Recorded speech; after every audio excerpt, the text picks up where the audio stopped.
Talks truth, live from the booth, always miss 100 proof. Should bring it to you words of encouragement with the funny twist that features soul like it's nourishment. While you're listening, I hope you catch a feeling, cause Tina talks truth about hope, joy, and healing. Tina Talks Truth. Welcome to the Tina Talks Truth TV show. I'm Tina Levine, and I'm your host. So thank you for being here. Thank you, and Happy New Year. It's 2018. You know, I'm not one to brag, but I have accomplished all my New Year's resolutions already from 1999. But I actually did lose 80 pounds last night. My son walked into his bedroom. I haven't seen him since. So, did you guys get great gifts? Oh, I got wonderful gifts, and I actually gave out really great gifts. Just a reminder to all my family and friends, all the books and DVDs that I gave you are due back to the library this Friday. I cannot afford another fee. Got a 47-cent fee from a book 20 years ago. Whew. So today's show is super exciting, and we have a wonderful guest. And are you guys ready to laugh? We have the hilarious Juanita Lolita.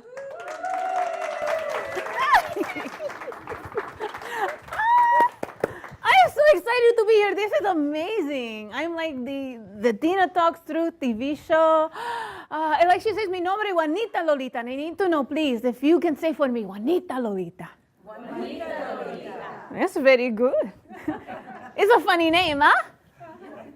It's a funny name. You know who said yes right away? My mother. That's what's sad. She was the first one to say, that's a funny name, and she did that to me. So, but what is funny to me about the name Juanita Lolita, I don't talk like that. I don't even know how to speak Spanish. Juanita Lolita is my real name. Thank you. Kid you not, Juanita Lolita, and I don't know how to speak Spanish. That's crazy. That makes as much sense as getting marital advice from Bill Clinton. That makes no sense whatsoever. But what's funny is my older sister, she speaks fluent Spanish, but that's because she was born in Miami. And I was born in Florida. You've been to Miami, haven't you? I got my name because I'm the product of a West Virginia hillbilly and a New York City Puerto Rican. That makes me a hillbilly-Rican. All that means is that deep down inside of me, half of me does not like the other half. But that's a hard marriage, y'all, a hillbilly and a Puerto Rican. But I kind of think all marriages are difficult, aren't they? We have married people here? All right, do you see that total lack of enthusiasm? Y'all like, oh, what'd you have to bring that up for? Because people change when they get married, don't they? They do. When we were dating, if I said I was thirsty, he'd go, oh, baby, let me get you something to drink. He'd run and get it. And now that we're married, if I say I'm thirsty, he'll go, get me something while you're up. It's true, isn't it? That's how it is, man. But I realized, y'all, truthfully, I've changed too. And I was wanting to put a spark back in our marriage, right? One of the ladies in my Bible study, she said, oh, you got to do what I did. She had went online and got a fishnet bodysuit. I don't think that's going to add a spark to my marriage. I don't think he wants to see a sumo wrestler in a hammock. You know what I'm saying, y'all? The fat on my body'd come squishing out of those little holes. It'd be like Play-Doh through a cheese grater. You seen that? The only thing that's going to do is stop that man from ever going fishing again. They also said we should have a date night, right? Married couples have date nights, right? My husband loved the idea of date night till he found out it was with me. That's all right. But it's important to have some Christian friends in your life, isn't it? You do. You have to have some Christian friends. Because like my other girlfriends, when I talk to them about my husband, their advice is, you should kill him. I can't do that. But my Christian friends, their advice, oh.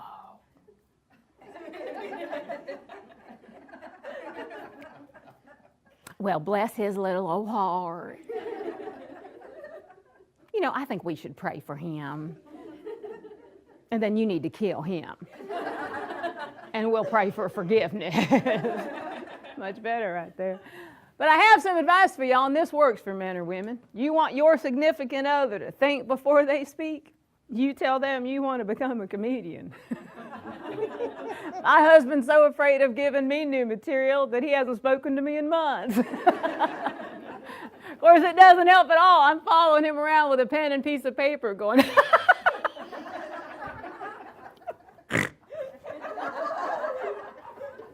gotta slow down.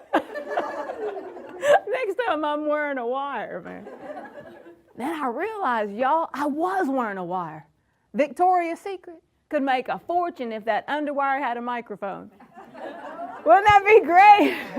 When he goes, what? I never said that to you. Oh, yeah? Well, let's review the tape. Football game really isn't that important. You like that? Yeah.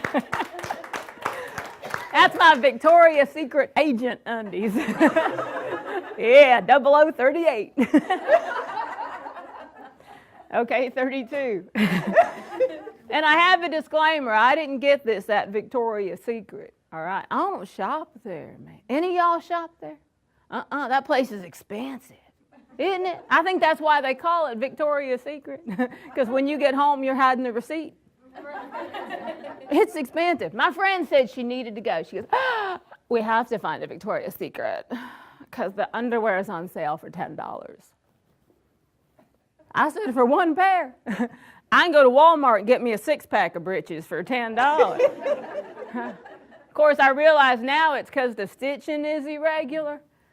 Because the pair I had on the other day, the elastic that was around my right leg was really tight. So by the end of the day, I had kind of lost feeling in this leg, and I was kind of just having to walk like this, right, to get my leg to wake up. But then I realized, y'all, that's why the people at Walmart walk like that. You've seen them, haven't you, pushing their cart?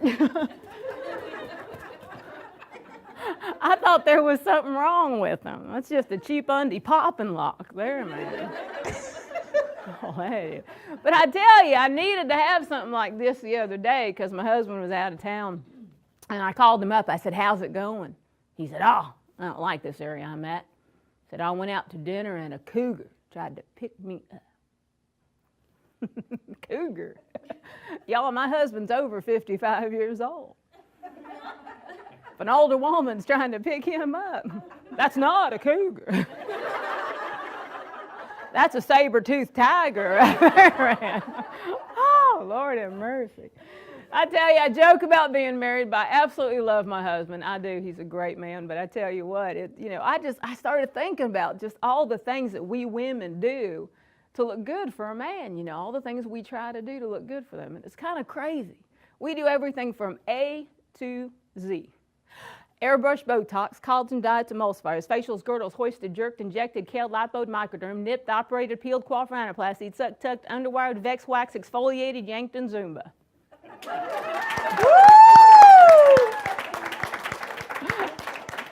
That's true, isn't it? Y'all don't believe me? Let's do it in beauty products. Almay, Bonnie Bell, CoverGirl, Dove, Estee, Flirt, Goody, Hydroxytone, Isotome, Jergens, Coraline, K-Mary, K, Noxzema, Olay, Pantene, Quest, Revlon, Sephora, Ulta, Veet, Weight Watchers, XO, Yes, and Zoloft. I know Zoloft isn't a beauty product, but if A through Y doesn't work at Z, he don't care. We do all that to look good for men, and we're just happy when they take a shower. True story, isn't it? Look at her. She's like, yeah, I do like Saturday. Saturday's a good day for me. He uses soap on Saturdays. That's a good day for me. But it's crazy, man. And then I even tried them skinny jeans. I was trying to look good for my hubby. Got some skinny jeans. That's false advertising there, man. Because I don't care how many I try on. I don't look skinny. I don't. I look like a golf ball on a tee. I'm going to give you a minute for the visual, okay? I want you to picture the dimples and everything. I I shouldn't call them skinny jeans. They should be called bakery breeches. Because all they do is up a muffin top. Do you know the Muffin Man? Yeah, his name's Levi Strauss, man. The only good thing about those jeans when I had them on is there was so much stuff being pushed up over the top that for the first time in my life I had cleavage. It was awesome, man. I'll tell you, but them skinny jeans are hard to get up. Now, I don't think men realize that that's the real reason two women go to the bathroom together. Right? We're not talking about you, man. One woman's helping the other to get them britches pulled back up. You think I'm kidding. You men use this little loop on the side of your jeans for your belt, don't you? We ladies use this as a hoist, don't we, ladies? Come on, ladies, round of applause if you've ever used this loop to get your britches up. Yes, you have. Yes, you. Ladies, round of applause if you've ever broken this loop off. Yes, you have. Every one of my jeans has this thing waving in the wind going, I held on as long as I could. She needed a bigger size, I tell you.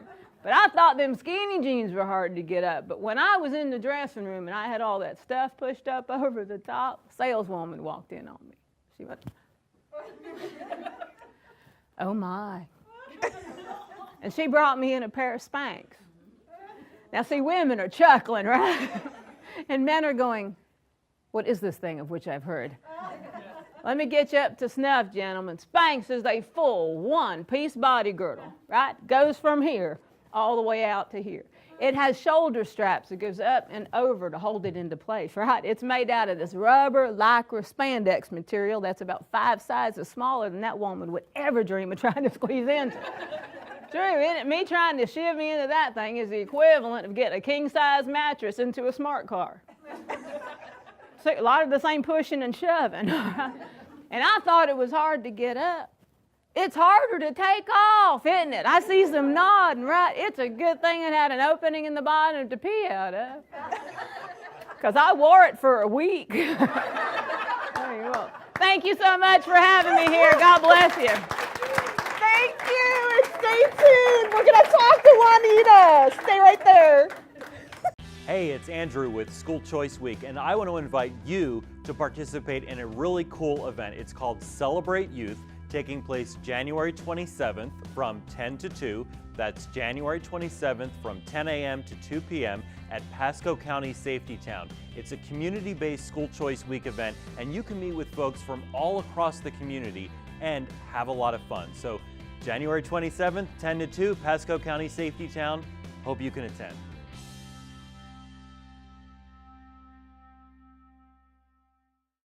I'm JDRF. I am JDRF. I'm JDRF because... I am JDRF. Because... Type 1 diabetes is hard. I am JDRF because I advocate. Because I am helping research progress. Because I am part of a community of hope. Because I believe we can find a cure. I'm JDRF because I'm gonna beat this. type 1 diabetes won't hold me back. We are JDRF.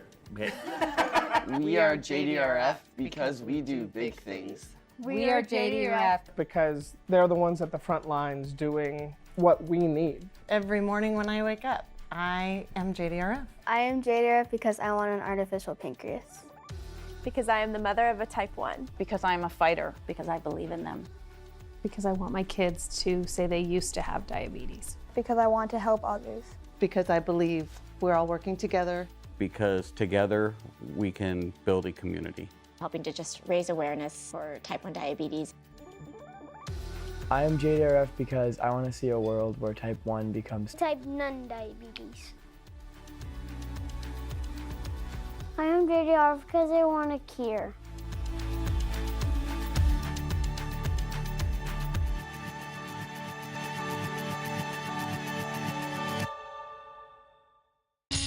Talks truth, live from the booth, always spits 100 proof. Should bring it to you words of encouragement with the funny twisted features. Welcome back to the Tina Talks Truth TV show. I'm Tina Levine, your host, and we have Juanita Lolita. Yeah.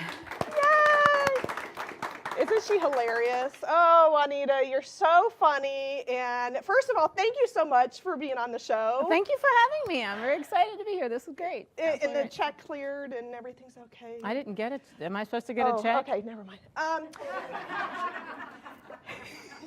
My audience evidently did it. That's how you get people to come see me. You pay them. That's how that works. So Juanita, tell us, have you always been a comedian? When did it start for you?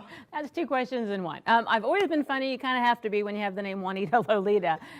Destiny there. But I started comedy, it was actually this year, December will be my 10 years since my first open mic. And that was because somebody else signed me up for one. So that's how you were 10 years old when you started?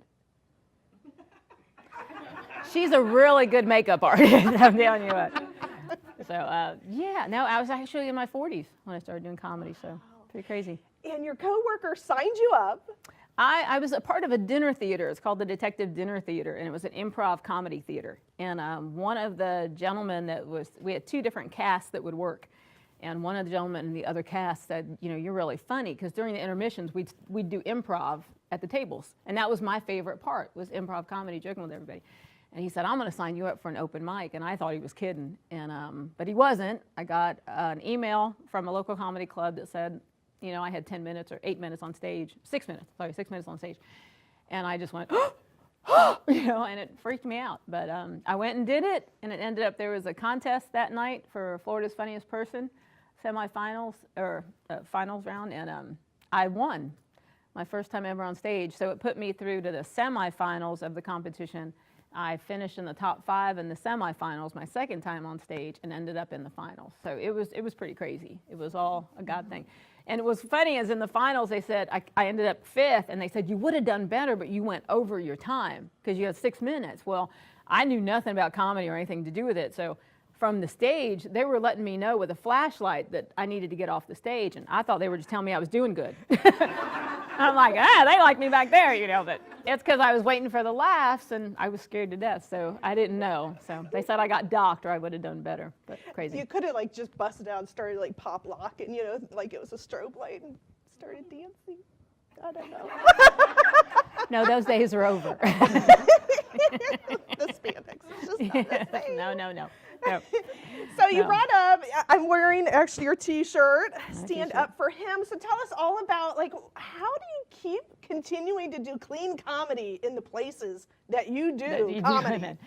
Well, you know, reality is, like I said, this didn't start till I was in my 40s, and I never would have thought that I would change life. I used to mow lawns for a living and stock shelves at Publix when God called me to do this. And it was in the comedy clubs that I realized how dark comedy had actually become. And I didn't know that. I had no idea, because I didn't have cable TV, and we didn't go out a whole lot. And it's not because I'm against cable TV, I'm just against the bill, you know, because it's expensive.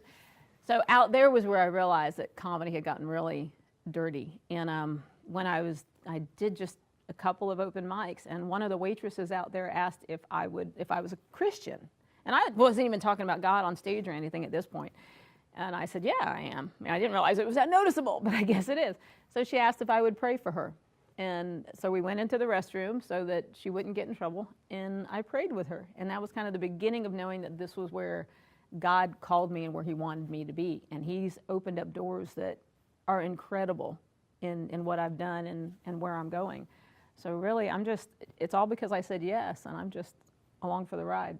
So you're like a missionary. I am, and the comedy clubs, yeah. And I used to think, you know, because I perform all clean comedy all the time, and it's just to let people know that, you know, you don't have to be filthy to be funny.